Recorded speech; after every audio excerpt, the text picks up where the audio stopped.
I'm Jen Cody, and I am starring in Last of the Red Hot Lovers here at the Cape Playhouse. This is my ninth show here.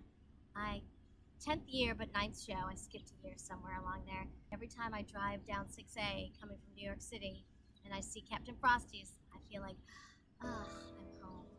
I come back to the Playhouse for a lot of reasons. One, the history of the Playhouse is like no other theater. A lot of theaters are this old and have the history, but the fact that they have posters backstage where you can actually see the people who were here before you. My idol is a woman named Nancy Walker, who's petite and was around in the golden age of musicals, and she performed a lot here. And so her name is all over the back of the theater. So there's something about getting ready to go out to a show and looking up and seeing her name and her picture that is inspiring.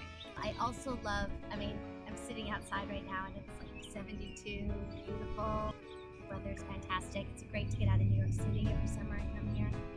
And I get to do things that maybe I wouldn't be able to do other places. Right now I'm playing 3 different roles in a show that I never would have been offered anyplace else. So that's why I love the Cape. My favorite show is either the one I'm doing right now because it's very challenging, or Boeing was a lot of fun because I played a stewardess opposite my husband, and we got to like be floaty and stuff on stage, so that was kind of fun too. Well, this is a hard place to come to because unlike a lot of theaters, we rehearse in New York. We rehearse in a tiny room for 2 weeks with no sets, no costumes, no props, no nothing.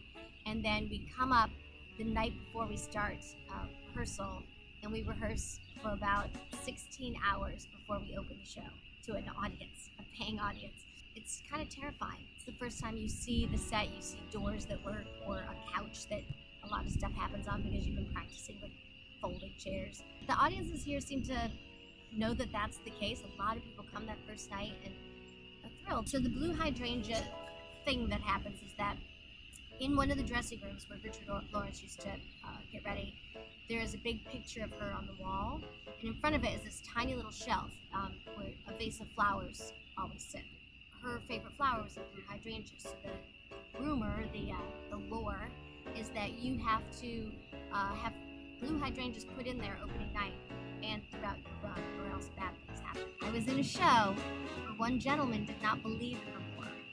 He refused to put blue hydrangeas in the dressing room. We had crazy things happen in that show. Books flew off the shelf, a chair like randomly bent, turned over. People tripped all the time. But anyway, I think that the lore is true. I've been good about not making her mad, so I think I've not had to see her at all.